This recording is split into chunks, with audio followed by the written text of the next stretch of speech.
화요일 오후였어요. 재택 근무 중이었습니다. 설계 도면을 검토하다가 점심을 먹고 나니 집중이 안 됐어요. 문득 처제 은경이 생각이 났습니다. 요즘 자꾸 이러는 거예요. 아내를 1년 전에 잃고 그 후로 처제가 자주 집에 와서 챙겨줬습니다. 반찬도 만들어주고 청소도 해주고 언니 대신이라고 했죠. 그런데 어느 순간부터 처제가 자꾸 눈에 밟혔어요. 참을 수가 없었습니다. 저는 방으로 들어갔어요. 혼자만의 시간이 필요했습니다. 1년 넘게 이런 적이 없었는데 요즘은 자꾸 이렇게 됐어요. 눈을 감고 집중하고 있었습니다. 그때였어요. 현관문이 열리는 소리. 하지만 저는 듣지 못했습니다. 너무 몰입해 있었거든요. 형부. 처제와 제 눈이 마주쳤습니다. 시간이 멈췄어요. 의자에 앉아 있는 저. 급하게 가리는 제 손. 당황한 얼굴. 처제는 손에 들고 있던 휴대폰을 떨어뜨렸습니다. 쿵. 바닥에 떨어지는 소리가 거실에 울렸어요. 처제의 얼굴이 새빨개졌습니다. 저도 온몸에서 열기가 확 올라왔어요. 안녕하세요. 황혼의 여정입니다. 오늘도 찾아주셔서 감사합니다. 좋아요와 구독은 영상 제작에 큰 힘이 됩니다. 제 이름은 김상현입니다. 올해 55이에요. 1년 전 제 인생의 전부였던 아내 수진이를 교통사고로 잃었습니다. 아침에 출근한다며 나갔던 아내가 저녁에 돌아오지 못했어요. 병원에서 연락이 왔을 때는 이미 늦었습니다. 48의 나이에 세상을 떠난 아내. 25해를 함께 살았는데 갑자기 혼자가 되어버렸어요. 장례를 치르는 동안 저는 아무 생각이 없었습니다. 사람들이 위로의 말을 건넸지만 귀에 들어오지 않았어요. 아내의 관을 바라보면서도 실감이 나지 않았습니다. 어제까지 웃으며 이야기하던 사람이 저 안에 누워있다는 게 믿기지 않았어요. 장례가 끝나고 집으로 돌아왔을 때 그제야 현실을 받아들이게 됐습니다. 아무도 없는 집이었어요. 현관문을 열어도 아무도 나오지 않았고 거실 불을 켜도 텅 비어 있었습니다. 부엌에 가도 침실에 가도 어디에도 아내가 없었어요. 그날 밤 처음으로 울었습니다. 그 후로 몇 달은 정신없이 지나갔어요. 회사를 운영하고 있었기 때문에 일은 계속해야 했습니다. 건축 설계 사무소였는데 다행히 직원들이 잘 꾸려나갔어요. 저는 그저 출근해서 사무실에 앉아 있다가 퇴근하는 일상을 반복했습니다. 집에 돌아오면 아무것도 하기 싫었어요. 냉장고를 열어도 먹을 게 없었고 빨래는 쌓여만 갔습니다. 대충 라면으로 끼니를 때우고 소파에 앉아 텔레비전만 켜놓고 있었어요. 무슨 프로그램이 나오는지도 몰랐습니다. 그냥 조용한 게 견딜 수 없어서 소리가 필요했을 뿐이에요. 밤이 가장 힘들었습니다. 침대에 누우면 옆자리가 너무 비어 있었어요. 습관적으로 손을 뻗으면 아무도 없었고 어둠 속에서 혼자 천장을 바라보는 시간이 길었습니다. 잠이 안 와서 뒤척이다가 새벽에 겨우 잠들곤 했어요. 이렇게 살아야 하나. 매일 그런 생각을 했습니다. 앞으로 몇십 년을 이렇게 혼자 살아야 하나. 의미가 없어 보였어요. 회사 일도 집도 모든 게 의미 없게 느껴졌습니다. 그렇게 반년쯤 지났을 때였어요. 어느 날 저녁 현관문이 열리는 소리가 들렸습니다. 깜짝 놀라서 고개를 들었어요. 처제 은경이가 장바구니를 들고 들어오고 있었습니다. 비밀번호를 알고 있었거든요. 은경이는 저보다 3살 어린 쉰둘이었습니다. 아내의 동생이에요. 5년 전에 이혼하고 혼자 살면서 요가 강사로 일하고 있었습니다. 아내가 살아있을 때도 가끔 집에 놀러 왔었어요. 자매 사이가 좋아서 자주 연락하고 만났죠. 은경이는 냉장고를 열어보더니 말없이 고개를 저었습니다. 그리고 가져온 반찬통들을 하나씩 꺼내 냉장고에 넣기 시작했어요. 김치, 된장찌개, 멸치볶음, 계란말이. 제가 좋아하던 반찬들이었습니다. 아내가 자주 만들어주던 것들이요. 저는 멍하니 그 모습을 바라봤어요. 은경이가 돌아서서 저를 봤습니다. 뭐라고 말하려다가 그냥 웃었어요. 슬프면서도 따뜻한 미소였습니다. 저도 모르게 눈물이 났어요. 처제 앞에서 우는 게 창피했지만 참을 수가 없었습니다. 은경이가 다가와서 제 어깨를 토닥였어요. 그 손길이 언니와 비슷했습니다. 저는 한참을 그렇게 울었어요. 은경이는 아무 말 없이 옆에 앉아서 기다려줬습니다. 그날 이후로 은경이는 자주 들렀습니다. 일주일에 두세 번 정도였어요. 퇴근길에 들러서 반찬을 채워주고 가끔은 청소도 해주고 쌓인 빨래도 돌려줬습니다. 처음에는 미안했어요. 처제가 이렇게까지 할 필요가 없는데 싶었거든요. 하지만 은경이는 개의치 않는 것 같았어요. 언니 생각이 나서 그렇다고 했습니다. 자기도 혼자 살아서 외롭고 형부를 챙기는 게 위로가 된다고요. 은경이의 집은 제 아파트에서 차로 10분 거리였습니다. 같은 구에 살고 있어서 왕래하기 편했어요. 석 달쯤 지나면서 변화가 생겼습니다. 예전처럼 하루 종일 멍하니 있지 않게 됐어요. 은경이가 올 시간이 되면 집을 조금 정리하고 은경이가 해준 반찬으로 제대로 된 식사를 했습니다. 가끔은 함께 저녁을 먹으면서 이런저런 이야기도 나눴어요. 회사 일도 조금씩 손에 잡히기 시작했습니다. 새 프로젝트를 맡고 직원들과 회의를 하고 클라이언트를 만나러 다녔어요. 여전히 아내 생각은 났지만 예전처럼 아무것도 할 수 없는 상태는 아니었습니다. 반년쯤 지났을 때부터였어요. 은경이를 보는 제 시선이 달라지기 시작했습니다. 처음에는 그저 처제로만 봤는데 어느 순간부터 여자로 보이기 시작한 거예요. 어느 토요일 오후였습니다. 은경이가 집 청소를 도와주러 왔어요. 편한 티셔츠에 반바지 차림이었는데 요가 강사라서 그런지 몸매가 정말 좋았습니다. 52이라는 나이가 믿기지 않을 정도로 탄탄하고 건강해 보였어요. 창문을 닦느라 손을 뻗는 모습이 눈에 들어왔습니다. 티셔츠가 살짝 올라가면서 허리선이 드러났어요. 매끈하고 잘록한 허리였습니다. 저는 황급히 시선을 돌렸어요. 이러면 안 되는데. 처제인데. 그날 이후로 자꾸 은경이가 눈에 밟혔습니다. 주방에서 요리할 때 뒷모습, 소파에 앉을 때의 자세, 웃을 때 입가의 보조개. 모든 게 눈에 들어오기 시작했어요. 억지로 안 보려고 해도 시선이 자꾸 그쪽으로 갔습니다. 더 문제는 은경이가 아내와 닮았다는 거였어요. 얼굴형도 비슷하고 목소리도 비슷했습니다. 가끔 뒤에서 부를 때면 순간 착각이 들 때가 있었어요. 아내를 그리워하는 건지 은경이를 의식하는 건지 제 감정이 헷갈렸습니다. 밤에 잠을 이루기가 힘들어졌어요. 1년 넘게 잠들어 있던 욕망이 깨어나기 시작했습니다. 55이지만 저는 아직 그런 게 필요한 나이였어요. 오랫동안 억눌러 왔던 것들이 한꺼번에 올라오는 것 같았습니다. 회사에서도 은경이 생각이 자주 났어요. 오늘 올까? 저녁에 뭘 해줄까? 그런 생각을 하면서 일하는 제 자신이 낯설었습니다. 퇴근 시간이 기다려졌어요. 예전에는 집에 가기 싫었는데 이제는 빨리 가고 싶어진 거예요. 하지만 동시에 죄책감도 컸습니다. 이건 아내에 대한 배신 아닐까? 그것도 처제한테 이런 감정을 느낀다는 게 말이 되나? 자책하면서도 마음을 제어할 수가 없었어요. 어느 일요일 오후였습니다. 은경이가 집에 와서 김치찌개를 끓여주고 있었어요.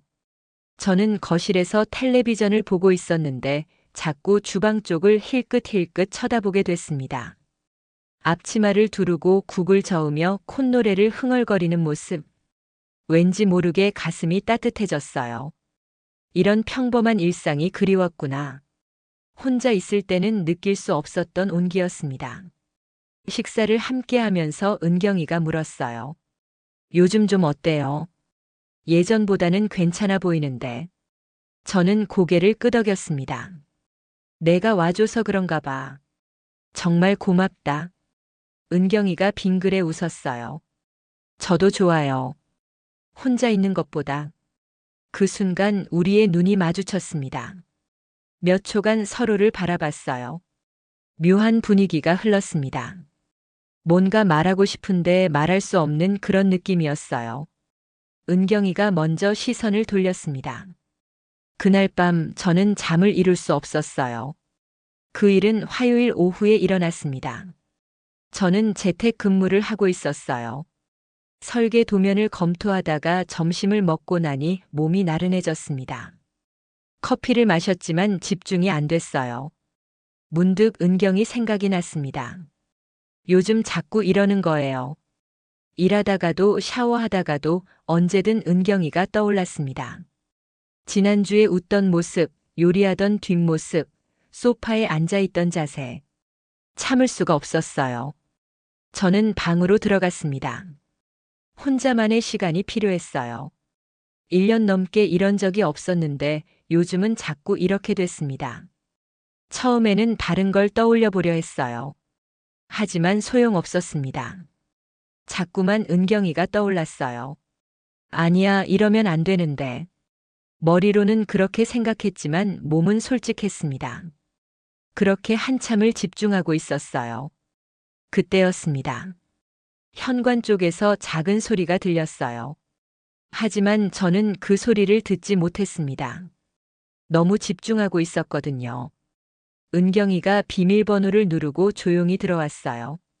오늘 일찍 끝나서 왔다고 나중에 들었습니다. 은경이는 제가 재택 근무 중인 줄 알았어요. 방해하지 않으려고 조용히 주방으로 갔습니다. 냉장고를 열어보고 반찬을 채워 넣으려던 참이었어요. 그런데 갑자기 휴대폰이 울렸습니다. 제 휴대폰이었어요. 거실 테이블 위에 놓여 있었는데 진동 소리가 크게 울렸습니다. 은경이가 깜짝 놀라서 휴대폰을 집어들었어요. 회사에서 온 전화였습니다. 급한 일일 수도 있다고 생각했나 봐요. 은경이가 제 방문을 두드렸습니다. 하지만 안에서 대답이 없었어요. 다시 두드렸지만 여전히 조용했습니다. 혹시 이어폰을 끼고 집중하고 있나 싶어서 문을 열었어요. 그리고 봤습니다. 의자에 앉아 있는 제 모습을, 급하게 가리려는 제 손을, 당황한 제 표정을, 모든 걸 다 봤어요. 시간이 멈춘 것 같았습니다. 은경이는 손에 들고 있던 휴대폰을 떨어뜨렸어요. 바닥에 쿵 하고 떨어지는 소리가 났습니다. 얼굴이 새빨개졌어요. 입을 벌린 채 말을 잃었습니다. 저도 얼어붙었어요. 온몸에서 열기가 확 올라왔습니다. 부끄러움과 당혹감이 한꺼번에 밀려왔어요. 손이 떨렸습니다. 은경이가 휘청거리며 뒤로 물러났어요. 문틀에 부딪히는 소리가 났습니다. 그제야 정신을 차린 것처럼 황급히 문을 닫으려 했어요. 하지만 손이 떨려서 문손잡이를 제대로 잡지 못했습니다. 몇 번 시도 끝에 겨우 문을 닫았어요. 복도로 나가는 발소리가 들렸습니다. 빠르게 멀어지는 발걸음. 그리고 현관문이 열리고 닫히는 소리. 쾅. 은경이가 나간 거였어요. 저는 그 자리에 주저앉았습니다. 얼굴을 두 손으로 감쌌어요. 얼굴에서 열기가 빠지지 않았습니다. 망했다. 완전히 망했어. 어떡하지? 은경이한테 뭐라고 말해야 하지? 한참을 그렇게 앉아 있었어요. 정신을 차리고 휴대폰을 찾았습니다. 바닥에 떨어진 휴대폰을 주워들었어요. 회사에서 온 부재중 전화였습니다. 하지만 지금은 그게 중요하지 않았어요. 은경이에게 전화를 걸어야 할까? 손가락이 떨려서 제대로 누르지도 못했습니다. 뭐라고 말해야 하지? 사과해야 하나? 아니면 시간을 두는 게 나을까? 머릿속이 복잡했어요. 결국 전화하지 못했습니다. 거실로 나왔어요. 은경이가 가져온 반찬통들이 주방 식탁 위에 놓여 있었습니다. 냉장고에 넣으려다 만 것들이었어요. 저는 그 반찬통들을 하나씩 냉장고에 넣었습니다. 손이 계속 떨렸어요. 그 후 일주일 동안 은경이에게서 연락이 없었습니다. 문자도 전화도 없었어요. 평소 같으면 이틀에 한 번은 연락이 왔었는데 완전히 잠잠했습니다. 당연한 거였죠. 그런 걸 봤는데 어떻게 연락하겠어요? 저도 연락하지 못했습니다. 몇 번이나 문자를 쓰다가 지웠어요. 죄송합니다. 아니, 이게 아니야. 오해 마세요. 이것도 아니고. 뭐라고 써야 할지 몰랐습니다. 결국 아무것도 보내지 못했어요. 회사에서도 집중이 안 됐습니다. 직원들과 회의를 해도 도면을 검토해도 머릿속은 온통 은경이 생각뿐이었어요. 그날 일이 자꾸 떠올랐습니다. 은경이의 놀란 표정, 새빨개진 얼굴, 떨어뜨린 휴대폰 소리. 집에 돌아와도 허전했어요. 냉장고를 열어보면 은경이가 마지막으로 채워준 반찬들이 거의 다 떨어져 가고 있었습니다. 하나씩 먹을 때마다 은경이 생각이 났어요. 언제 또 와줄까? 아니, 이제 안 오려나. 밤이 가장 힘들었습니다. 침대에 누우면 은경이 얼굴이 떠올랐어요. 웃던 모습, 요리하던 모습, 그리고 그날 놀라던 모습. 잠을 이룰 수가 없었습니다. 뒤척이다가 새벽에 겨우 잠들곤 했어요. 나흘째 되는 날 용기를 냈습니다. 간단하게 문자를 보냈어요. 잘 지내고 있어요? 그 한 줄뿐이었습니다. 더 이상 뭐라고 쓸 수가 없었어요. 하지만 답장이 없었습니다. 1시간이 지나도 2시간이 지나도 아무 소식이 없었어요. 읽음 표시도 뜨지 않았습니다. 은경이가 제 문자를 읽지 않은 거였어요. 아니면 읽고도 답장하지 않은 건지. 이틀을 더 기다렸습니다. 여전히 아무 연락이 없었어요. 저는 체념하기 시작했습니다. 그래, 이제 끝인 거야. 은경이가 더 이상 오지 않을 거야. 당연한 일이지. 그런 걸 봤는데 어떻게 오겠어. 일주일째 되는 금요일 밤이었습니다. 저는 혼자 집에서 술을 마시고 있었어요. 소주 한 병을 거의 다 비웠습니다. 취기가 올라왔어요. 머리가 어지러질했습니다. 그때 휴대폰이 울렸습니다. 은경이었어요. 문자가 아니라 전화였습니다. 심장이 빠르게 뛰었어요. 떨리는 손으로 전화를 받았습니다. 전화기 너머로 은경이의 목소리가 들렸어요. 조용하고 차분한 목소리였습니다. 하지만 뭔가 긴장한 것 같았어요. 숨소리가 약간 빨랐습니다. 그날 밤 11시 은경이가 집에 왔습니다. 전화로 이야기하다가 직접 만나서 얘기하자고 한 거였어요. 저도 그게 낫다고 생각했습니다. 문자나 전화로는 제대로 사과할 수 없을 것 같았거든요. 현관문이 열렸어요.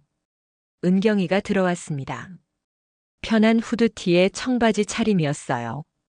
화장기 없는 얼굴이 조금 피곤해 보였습니다. 며칠 동안 잠을 잘 못 잔 것 같았어요. 우리는 거실 소파에 마주 앉았습니다. 한동안 침묵이 흘렀어요. 뭐라고 말을 꺼내야 할지 몰랐습니다. 은경이도 말없이 바닥만 내려다보고 있었어요. 제가 먼저 입을 열었습니다. 정말 미안해.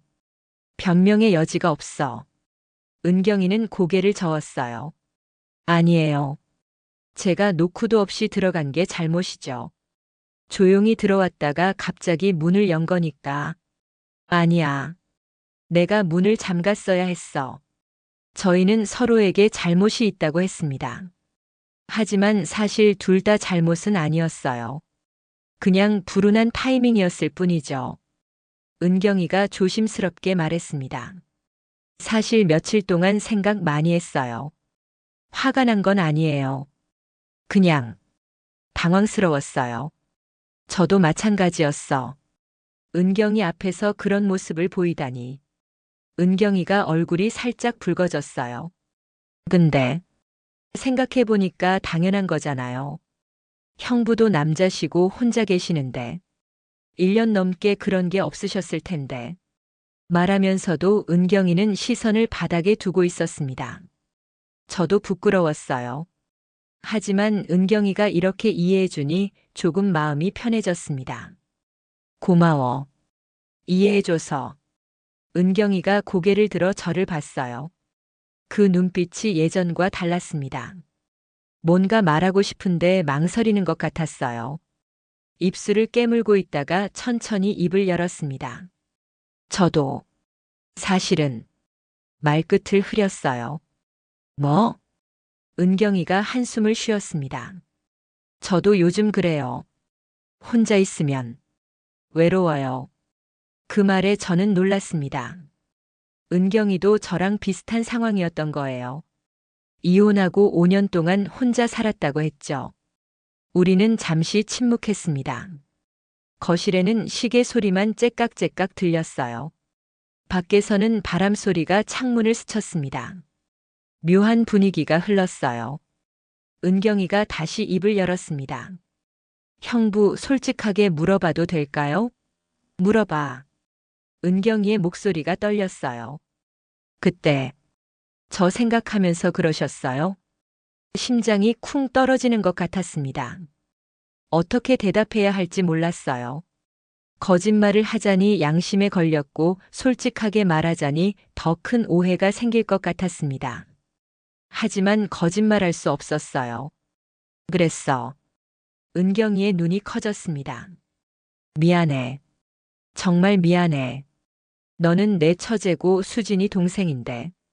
이러면 안 되는 거 아는데. 은경이가 고개를 숙였어요. 한참 동안 말이 없었습니다. 그러다가 작게 중얼거렸어요. 저도요. 뭐라고? 저도. 형부 생각했어요. 그날 본 후로. 자꾸. 은경이의 얼굴이 새빨개졌습니다. 고개를 들지 못하고 손으로 얼굴을 가렸어요. 저는 말을 잃었습니다. 은경이도 저를 생각했다니. 이건 뭐지? 이 상황이 뭐지? 우리는 한동안 말없이 앉아 있었어요. 서로 무슨 말을 해야 할지 몰랐습니다. 공기가 무거웠어요. 하지만 동시에 뭔가 팽팽한 긴장감도 흘렀습니다. 은경이가 먼저 일어났어요. 저, 이만 갈게요. 너무 늦었네요. 황급히 가방을 집어들었습니다. 도망가듯 현관으로 향했어요. 저도 따라 일어났습니다. 은경아. 네. 은경이가 현관문 앞에서 멈춰 섰어요. 돌아보지는 않았습니다. 우리, 어떻게 할까? 모르겠어요. 은경이의 목소리가 떨렸어요. 저도 혼란스러워요. 형부도 저도 둘 다 외롭고. 근데 이러면 안 되는 거 알잖아요. 언니 생각하면. 그 말에 가슴이 찔렸습니다. 맞아. 수진이 생각하면 이러면 안 되는 거였어요. 처제와 이런 감정을 나눈다는 것 자체가 잘못된 거였죠. 은경이가 문을 열었어요. 그리고 나가려다 멈췄습니다. 뒤돌아보지 않고 조용히 말했어요. 며칠. 시간 좀 주세요. 생각 정리할게요. 그렇게 은경이는 나갔습니다. 저는 닫힌 문을 한참 바라봤어요. 사흘이 지났습니다. 은경이에게서 연락이 없었어요. 저도 연락하지 않았습니다. 서로 시간이 필요했던 거죠. 생각을 정리할 시간. 하지만 정리가 되지 않았어요. 오히려 은경이 생각이 더 많이 났습니다. 그날 밤 은경이가 했던 말들, 떨리던 목소리, 붉어진 얼굴. 자꾸 생각하면서 그러셨냐는 질문. 그리고 자기도 그랬다는 고백. 회사 일이 손에 잡히지 않았어요. 직원이 보고를 해도 제대로 듣지 못했습니다. 클라이언트와 미팅을 해도 집중이 안 됐어요. 머릿속은 온통 은경이 생각뿐이었습니다. 목요일 밤이었어요. 휴대폰에 문자가 왔습니다. 은경이었어요. 내일 저녁에 시간 되세요? 맥주 한잔 하면서 얘기해요. 저는 얼른 답장했습니다. 그래. 몇 시에 올래? 7시요. 제가 안주 준비할게요. 다음 날 저녁 7시. 은경이가 왔습니다. 평소보다 조금 차려입은 모습이었습니다. 화장도 연하게 했어요. 우리는 거실 테이블에 마주 앉았습니다. 저는 치즈와 과일을 접시에 담았어요. 평소 같으면 자연스러운 일인데 오늘은 모든 게 조심스러웠습니다. 맥주를 한 모금 마셨어요. 은경이도 천천히 마셨어요. 우리는 한동안 말없이 술만 마셨습니다. 은경이가 먼저 입을 열었습니다. 형부, 저 며칠 동안 정말 많이 생각했어요. 우리가 어떻게 해야 할지. 저도 그랬어. 솔직히 말하면 제 마음을 속일 수가 없더라고요. 저도 숨을 크게 들이마셨습니다. 나도 마찬가지야. 며칠 동안 생각했는데 답이 안 나왔어. 은경이가 저를 바라봤어요. 그 눈빛에는 진지함과 망설임이 동시에 담겨 있었습니다. 우리 잘못된 거 아는데. 그치죠?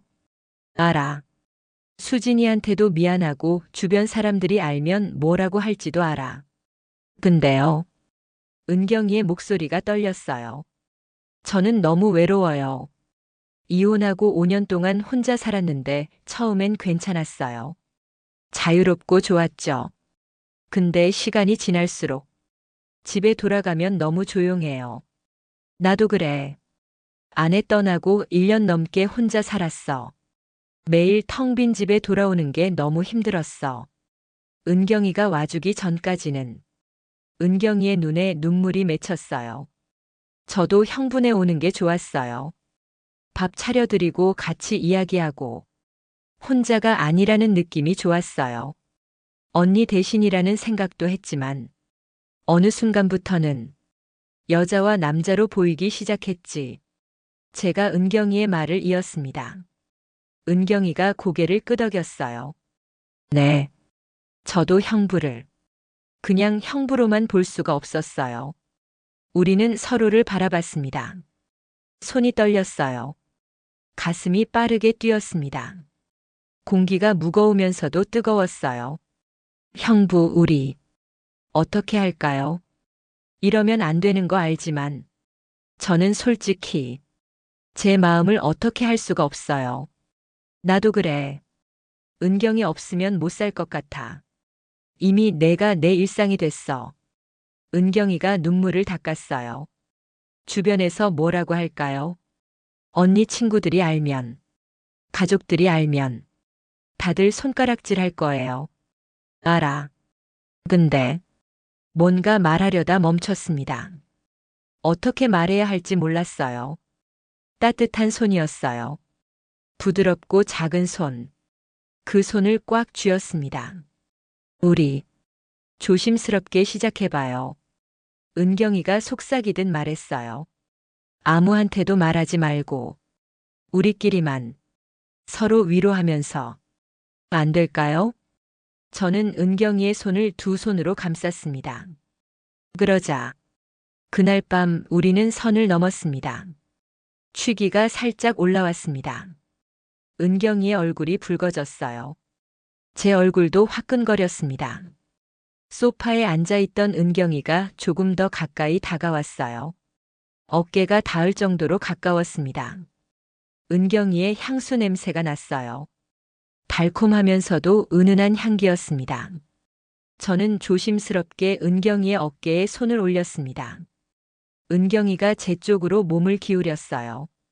제 어깨에 머리를 기댔습니다. 따뜻한 온기가 전해졌어요.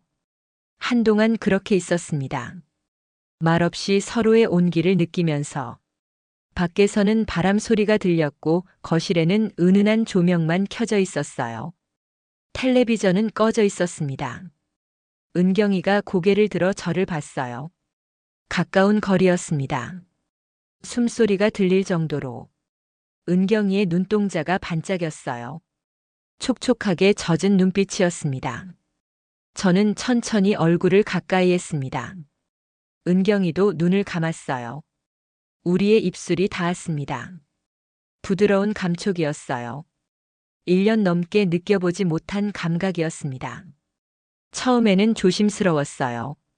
살짝 입술을 맞추고 떨어지고, 다시 맞추고 떨어지고, 서로 확인하듯이 정말 괜찮은 건지 후회하지 않을지. 하지만 점점 깊어졌습니다. 은경이가 제 목에 팔을 감았어요. 저는 은경이의 허리를 끌어안았습니다. 키스가 길어졌어요. 숨이 가빠졌습니다. 은경이가 제 입술에서 떨어져 속삭였어요. 방으로 갈까요? 저는 고개를 끄덕였습니다. 우리는 일어나 침실로 향했어요. 손을 꽉 잡고 떨리는 손이었습니다. 은경이도 저도 침실 문을 닫았습니다. 조명을 켜지 않았어요. 창문으로 들어오는 달빛만으로도 충분했습니다. 은경이의 얼굴이 희미하게 보였어요. 다시 한번 끌어안았습니다. 이번에는 더 깊이, 더 간절히. 1년 넘게 억눌러 왔던 외로움이 한꺼번에 터져 나왔어요. 은경이도 마찬가지였던 것 같습니다. 침대에 함께 누웠어요. 서로를 끌어안고 키스하고 속삭였습니다. 괜찮아요. 무섭지 않아요. 같이 있어요. 그런 말들을. 그날 밤은 길었습니다. 오랜만에 느껴보는 온기였어요. 사람의 체온, 부드러운 손길, 함께 나누는 숨소리. 모든 게 그리웠던 것들이었습니다. 새벽이 되어서야 잠들었어요. 은경이를 끌어안은 채로. 은경이의 머리에서 샴푸 향기가 났습니다. 규칙적인 숨소리가 들렸어요. 편안하게 잠든 모습이었습니다. 저도 눈을 감았어요. 오랜만에 편안한 잠이었습니다. 다음 날 아침 눈을 떴을 때 은경이가 옆에 있었습니다. 여전히 잠들어 있었어요. 편안한 얼굴이었습니다. 주름이 조금 있었지만 여전히 아름다웠어요. 52이라는 나이가 무색할 정도로. 은경이도 눈을 떴습니다. 우리는 잠시 서로를 바라봤어요. 어젯밤 일이 떠올랐습니다. 혹시 후회하는 건 아닐까? 서로 그런 눈빛으로 확인하는 것 같았어요. 은경이가 먼저 웃었습니다. 좋은 아침이에요. 저도 웃었어요. 좋은 아침. 그날부터 우리의 일상이 시작됐습니다. 은경이는 거의 매일 왔어요. 요가원 수업이 끝나면 바로 제 집으로 왔습니다. 함께 저녁을 만들어 먹고 설거지를 하고 소파에 앉아 드라마를 봤어요. 평범한 부부의 일상이었습니다. 아니, 우리는 부부가 아니었죠. 하지만 그렇게 느껴졌어요. 자연스럽고 편안했습니다. 주말에는 함께 장을 보러 갔어요. 대형마트에서 카트를 끌며 이것저것 담았습니다. 은경이가 필요한 것들을 고르고 저는 옆에서 카트를 밀었어요. 가끔 은경이가 이거 어때요 하고 물으면 좋다고 대답했습니다. 마트에서는 그냥 부부처럼 보였을 거예요. 아무도 우리를 이상하게 보지 않았습니다. 50대 부부가 장을 보는 평범한 모습이었으니까요. 집에 돌아와서 함께 요리를 했어요. 은경이가 주로 했지만 저도 거들었습니다. 채소를 씻고 고기를 썰고 양념을 넣고 함께 만든 음식은 더 맛있었어요. 저녁을 먹으면서 하루 일과를 이야기했습니다. 오늘 회사에서 이런 일이 있었어. 은경이는 요가원에서 이런 일이 있었대요. 평범한 대화였지만 행복했습니다. 밤이 되면 자연스럽게 침실로 향했어요. 처음처럼 조심스럽지는 않았습니다. 이제는 서로에게 익숙해졌어요.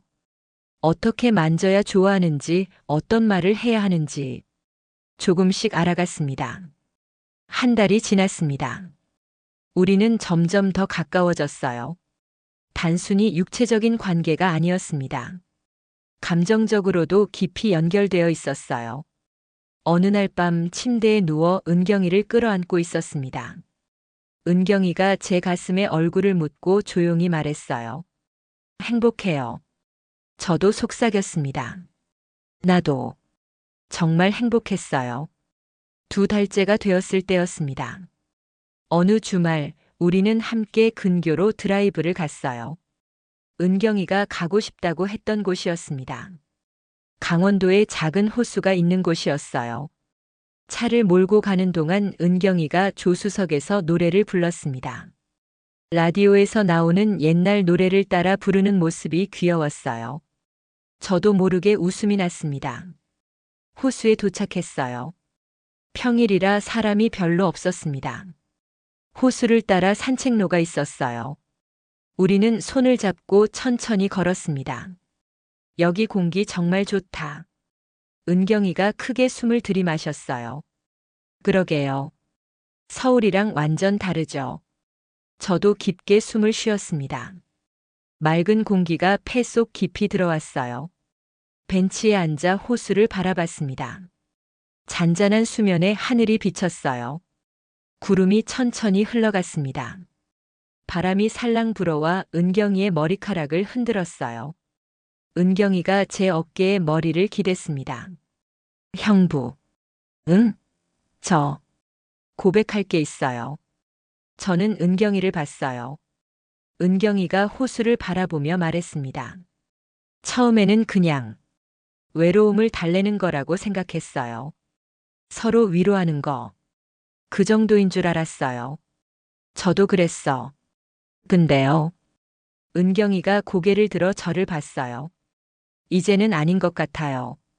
단순히 외로워서가 아니라 진짜로. 은경이의 목소리가 떨렸어요. 사랑하는 것 같아요. 가슴이 쿵 하고 내려앉는 것 같았습니다. 저도 그래. 제 목소리도 떨렸어요. 은경이를 사랑하게 됐어. 처음에는 아내 대신이라고 생각했는데 이제는 아니야. 은경이 자체를 사랑해. 은경이의 눈에 눈물이 맺혔어요. 정말요? 정말. 나도 내가 없으면 안 돼. 우리는 벤치에 앉은 채로 키스했습니다. 주변에 사람이 있을 수도 있었지만 신경 쓰이지 않았어요. 그 순간만큼은 우리 둘뿐인 것 같았습니다. 그날 저녁 숙소로 돌아왔어요. 근처에 작은 펜션을 예약해뒀었습니다. 아무도 우리를 아는 사람이 없는 곳. 여기서는 우리가 그냥 연인이었어요. 펜션 주인이 웃으며 인사했습니다. 부부시죠? 편히 쉬다 가세요. 저희는 고개를 끄덕이고 방으로 들어갔어요. 방문을 닫자마자 은경이가 저를 끌어안았습니다. 여기서는 우리 아무 걱정 없이 있을 수 있어요. 아무도 몰라요.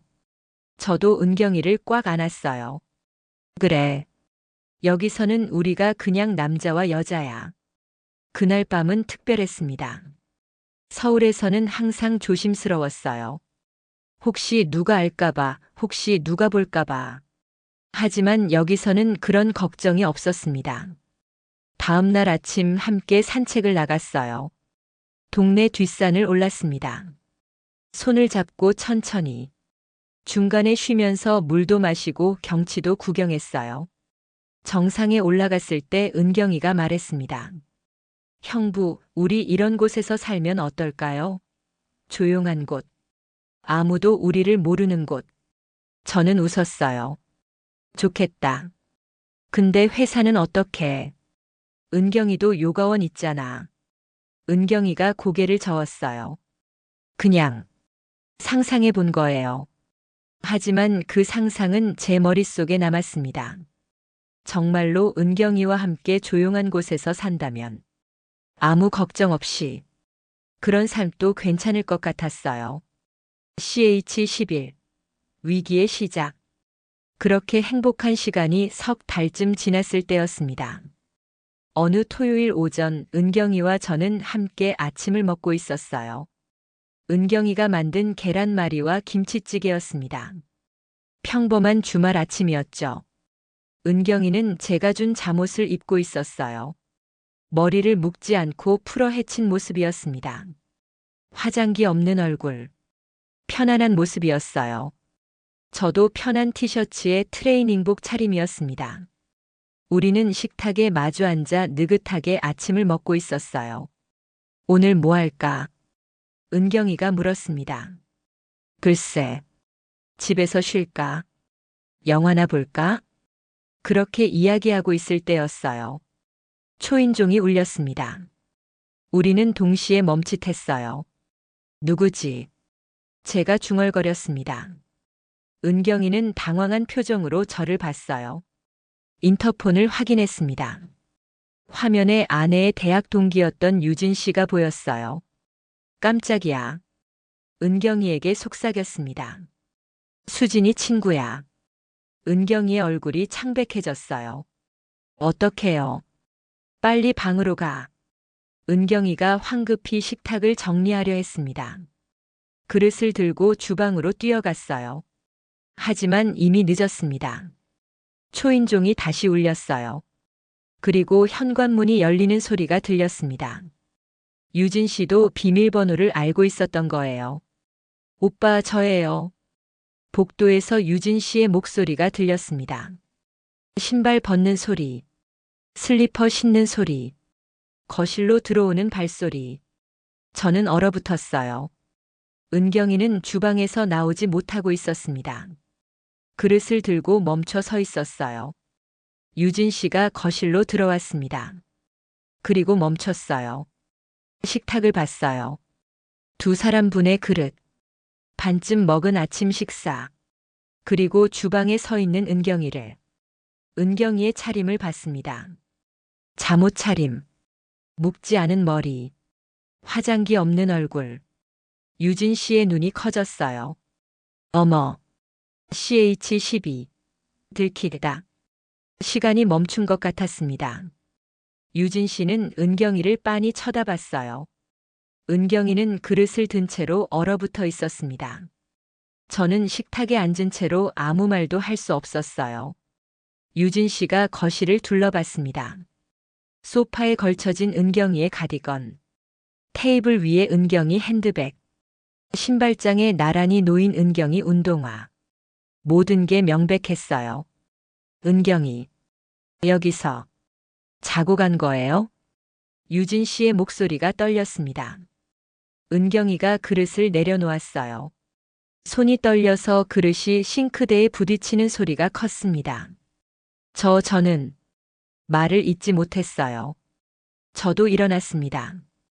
유진 씨, 잠깐. 앉아서 얘기하자. 하지만 유진 씨는 고개를 저었어요. 얼굴이 굳어 있었습니다. 아침부터 둘이 같이. 유진 씨가 다시 식탁을 봤어요. 두 사람분의 식사, 편안한 차림, 모든 게 말해주고 있었습니다. 오빠 설마. 네. 제가 대답했습니다. 더 이상 숨길 수 없었어요. 우리 함께 지내고 있어. 유진 씨가 입을 막았습니다. 믿을 수 없다는 표정이었어요. 수진이 돌아간 지 겨우 1년 만에. 그것도 하필 처제랑. 유진 씨의 목소리가 커졌습니다. 은경이가 주방에서 나왔어요. 언니, 저희가 설명할게요. 하지만 유진 씨는 손을 저었습니다. 듣고 싶지 않다는 표정이었어요. 설명은 무슨? 이게 설명이 필요한 일이에요? 유진 씨가 가방을 집어들었습니다. 실망이에요. 정말 실망이에요. 수진이가 하늘에서 얼마나 슬퍼하겠어요. 그 말에 가슴이 찔렸습니다. 유진 씨가 현관으로 향했어요. 빠른 걸음이었습니다. 문을 열고 나가려다 돌아봤어요. 마지막으로 우리를 쳐다봤습니다. 다른 사람들한테도 알려야겠네요. 이건 아니잖아요. 유진 씨가 나갔습니다. 문이 쾅 닫혔어요. 저희는 그 자리에 서 있었습니다. 은경이의 얼굴이 새하얘졌어요. 저도 다리에 힘이 풀렸습니다. 은경이가 주저앉았어요. 소파에 털썩 앉아서 얼굴을 두 손으로 감쌌습니다. 어떡해요? 어떡해? 작게 중얼거렸어요. 저도 은경이 옆에 앉았습니다. 손을 잡았지만 은경이의 손은 차갑게 식어 있었어요. 떨리고 있었습니다. 괜찮아. 우리 설명하면 돼. 하지만 제 목소리도 떨렸어요. 괜찮을 리 없었습니다. 유진 씨가 다른 사람들한테 말할 거라고 했어요. 그럼 모두가 알게 될 거였습니다. 그날 오후부터 전화가 오기 시작했습니다. 먼저 아내의 다른 친구에게서 연락이 왔어요. 유진이한테 들었는데 사실이에요? 처제분이랑 그런 사이라던데. 저는 뭐라고 대답해야 할지 몰랐습니다. 사실이야.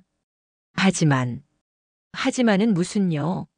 오빠, 이건 좀 아닌 것 같아요.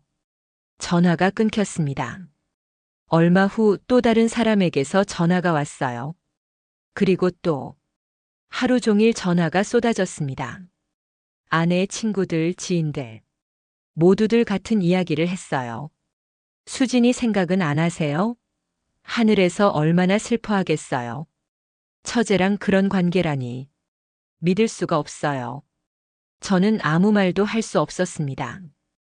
은경이에게도 연락이 쏟아졌어요. 은경이는 거실 소파에 앉아 계속 전화를 받고 있었습니다. 울면서 전화하는 모습이 보였어요. 언니, 제가 잘못했어요. 은경이의 목소리가 떨렸습니다. 하지만 전화 너머의 목소리는 차갑게 들렸어요. 저녁이 되자 더 큰 문제가 생겼습니다. 아내의 큰오빠에게서 전화가 왔어요. 차갑고 단호한 목소리였습니다. 상현아, 나 수진이 큰오빠야. 형님, 너 지금 뭐 하는 거야? 은경이랑 산다며? 형님, 제 얘기 좀 들어주세요. 들을 것도 없어. 이게 말이 되는 짓이야? 목소리가 컸습니다. 화가 잔뜩 난 목소리였어요. 당장 그만 만나. 알았지? 다음 주 토요일에 집으로 와. 가족들이 다 모일 거야. 전화가 끊겼습니다. 저는 휴대폰을 내려놓고 소파에 주저앉았어요. 은경이가 옆에 와서 앉았습니다. 둘 다 말이 없었어요. 밤이 되었습니다. 은경이는 집에 가지 않고 제 집에 머물렀어요. 혼자 있기 힘들다고 했습니다. 저도 그래 달라고 부탁했어요. 침대에 나란히 누웠지만 잠이 오지 않았습니다. 천장을 바라보며 생각했어요. 앞으로 어떻게 될까? 가족들 앞에서 뭐라고 말해야 할까? 설득할 수 있을까? 은경이가 제 손을 잡았습니다. 형부, 무서워요. 저도 무서워. 하지만 우리 포기하지 말자. 은경이가 고개를 끄덕였어요. 네, 포기 안 할게요. 우리는 서로를 꽉 안았습니다. 토요일이 되었습니다. 아내의 친정집에 양가 친척들이 모여 있었어요. 장모님, 아내의 형제들, 그리고 친척 어른들까지 모두 차갑고 굳은 표정으로 앉아 있었습니다. 은경이와 저는 나란히 앉았어요. 손이 떨렸습니다. 은경이도 마찬가지였던 것 같아요. 꽉 쥔 손에서 땀이 났습니다. 큰형님이 먼저 입을 열었습니다. 이게 무슨 짓이야? 목소리가 거실에 울렸어요. 수진이 죽은 지 얼마나 됐다고 벌써 처제랑 체면도 없어? 형님, 시끄럽게 변명 따위 듣고 싶지 않아. 장모님이 저를 보셨습니다. 눈빛이 차갑고 슬펐어요. 실망한 표정이었습니다. 상현아, 내가 널 믿었는데, 수진이를 얼마나 사랑했는지 아는데. 근데 이건 아니잖니. 어머니, 은경이도. 장모님이 은경이를 보셨습니다. 내가 어떻게 언니 남편이랑 그럴 수 있어. 언니가 너를 얼마나 아꼈는데. 죽어서도 눈을 못 감겠다. 은경이가 눈물을 흘렸어요. 어머니, 죄송해요. 저도 안 되는 거 알았어요. 하지만은 무슨. 작은 형님도 끼어들었습니다. 도덕적으로 문제가 있어. 주변에서 뭐라고 하겠어. 우리 집안 망신이야. 친척 어른 한 분이 말씀하셨어요. 처제가 처제지. 세상에 여자가 얼마나 많은데 하필 처제랑. 이건 안 되는 거야. 당장 끝내. 또 다른 어른이 말씀하셨습니다. 다시는 만나지 마. 알았어? 저는 고개를 들었어요. 죄송합니다. 하지만 저희 얘기도 좀 들어주세요. 뭘 듣고 싶은데. 큰형님이 소리쳤습니다. 저희도 사람입니다. 제 목소리가 떨렸어요. 저도 1년 넘게 혼자 살았어요. 외로웠고 힘들었어요. 은경이도 이혼하고 5년 동안 혼자 살았고요. 저희 서로 위로하고 싶었습니다. 그래서 처제랑 그런 거 해도 된다는 거야? 아니요. 잘못한 건 알아요. 근데 저희 정말 진심이에요. 말도 안 되는 소리. 장모님이 한숨을 쉬셨어요. 상현아, 은경아. 너희 둘 다 실망이다. 당장 끝내. 다시는 만나지 마. 단호한 목소리였습니다. 알겠어? 저와 은경이는 아무 말도 할 수 없었습니다. 집으로 돌아오는 차 안은 조용했습니다. 은경이가 조수석에 앉아 창밖만 바라보고 있었어요. 눈물 자국이 얼굴에 남아 있었습니다. 집에 도착했습니다. 하지만 은경이는 차에서 내리지 않았어요. 그냥 앉아서 창밖을 바라봤습니다. 은경아, 괜찮아. 우리 설득할 수 있어. 시간이 걸리더라도. 은경이가 고개를 저었어요. 안 될 거예요. 안 돼. 그렇게 생각하면 안 돼. 형부. 은경이가 저를 봤습니다. 눈물로 젖은 얼굴이었어요. 저 때문에 형부가 가족들한테 미움받는 거 보고 싶지 않아요. 어머니 실망시키고 싶지도 않고. 은경아, 제가 떠날게요. 가슴이 철렁 내려앉았습니다. 무슨 소리야? 우리 포기하지 말자고 했잖아. 하지만 안 될 것 같아요. 아까 본 거예요? 모두들 얼마나 화났는지. 저희를 절대 용납 안 할 거예요. 은경이가 차 문을 열었어요. 죄송해요, 형부. 행복했어요. 은경이가 내렸습니다. 제 차로 걸어가는 뒷모습이 보였어요. 저는 차에서 내려 따라갔습니다. 은경아, 잠깐만. 하지만 은경이는 멈추지 않았어요. 차에 타고 시동을 걸었습니다. 제가 차창을 두드렸지만 은경이는 창문을 열지 않았어요. 그냥 앞을 보며 차를 출발시켰습니다. 저는 그 자리에 서서 은경이의 차가 멀어지는 걸 봤어요. 일주일이 지났습니다. 은경이에게서 연락이 없었어요. 전화를 걸어도 받지 않았고 문자를 보내도 답장이 없었습니다. 집에 찾아갔지만 문을 열어주지 않았어요. 회사 일이 손에 잡히지 않았습니다. 설계 도면을 보고 있어도 집중이 안 됐어요. 클라이언트 미팅을 해도 무슨 말을 하는지 제대로 듣지 못했습니다. 집은 다시 텅 비었어요. 냉장고도 거실도 침실도 모든 게 예전으로 돌아갔습니다. 은경이가 오기 전에 그 공허함. 아니, 그때보다 더 심했어요. 은경이와 함께했던 시간을 알기 때문에. 밤에는 잠을 이룰 수 없었습니다. 침대에 누우면 은경이가 누워있던 자리가 너무 비어 있었어요. 은경이의 향기도 온기도 숨소리도 없었습니다. 열흘째 되는 밤이었습니다. 저는 더 이상 참을 수 없었어요. 이대로 포기할 수 없었습니다. 은경이 없이는 살 수 없었어요. 옷을 입고 집을 나섰습니다. 은경이 집으로 차를 몰았어요.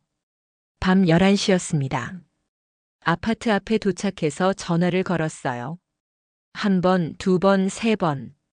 받지 않았습니다. 다시 걸었어요.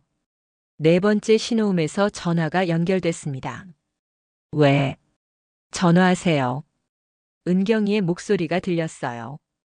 울먹이는 목소리였습니다. 나 지금 내 집 앞이야. 내려올래? 형부. 제발. 우리 얘기 좀 하자. 한참의 침묵이 흘렀어요. 5분 후에 나갈게요. 은경이가 아파트 현관으로 나왔습니다. 후드를 쓰고 있었어요. 얼굴이 많이 야위어 보였습니다. 눈이 퉁퉁 부어 있었어요. 차에 타. 은경이가 조수석에 탔습니다. 차 안에 침묵이 흘렀어요. 저는 시동을 걸고 차를 출발시켰습니다. 한강 쪽으로 향했어요. 조용한 곳이 필요했습니다. 한강공원에 도착해서 차를 세웠어요. 우리는 나란히 앉아 한강을 바라봤습니다. 강물이 검게 흐르고 있었어요. 건너편 불빛들이 수면에 반짝였습니다. 은경아, 나 정말 힘들었어. 너 없이. 은경이가 고개를 숙였어요. 저도요. 매일 울었어요. 그럼 왜 연락 안 했어? 왜 전화 안 받았어? 그래야 할 것 같았어요. 우리, 이러면 안 되잖아요. 나는 포기 못해. 제 목소리가 떨렸어요. 은경이 없으면 못 살아. 정말이야. 은경이가 저를 봤습니다. 눈물이 볼을 타고 흘렀어요. 하지만 가족들이, 어머니가, 모두가 반대하는데 상관없어. 저는 은경이의 손을 잡았습니다. 우리 떠나자. 네. 여기서, 서울에서 조용한 곳으로 가자. 은경이의 눈이 커졌어요. 무슨 소리예요? 아무도 우리를 모르는 곳. 거기서 우리끼리 살자. 가족들이 설득 안 되면 그냥 우리끼리. 하지만 형부 회사는요? 제 요가원은요? 정리할 수 있어. 저는 진지하게 말했습니다. 회사는 직원들한테 넘기고 나는 프리랜서로 일할 수 있어. 온라인으로도 설계 일할 수 있어. 너도 온라인 요가 클래스 할 수 있잖아. 하지만, 은경아. 저는 은경이를 똑바로 바라봤어요. 나 너 없으면 못 살아. 진심이야. 이 1년 반 동안 내가 내 삶의 전부가 됐어. 은경이의 눈에서 눈물이 계속 흘렀습니다. 저도 형부 없으면 숨쉬기가 힘들어요. 그럼 떠나자. 우리 둘이서 새로 시작하자. 은경이가 입술을 깨물었어요. 한참을 고민하는 것 같았습니다. 그리다가 천천히 고개를 끄덕였어요. 그럴게요. 형부랑 어디든 갈게요. 저는 은경이를 끌어안았습니다. 고마워. 꼭 행복하게 해줄게. 우리는 차 안에서 한참을 안고 있었어요. 50대에 새로 시작한 삶이었습니다. 쉽지 않은 선택이었고 많은 것을 포기해야 했어요. 하지만 후회는 없었습니다. 여기 이 조용한 마을에서 사랑하는 사람과 함께 텃밭을 가꾸고 밥을 먹고 산책하고 별을 보는 그런 평범한 일상이 우리에게는 가장 큰 행복이었습니다.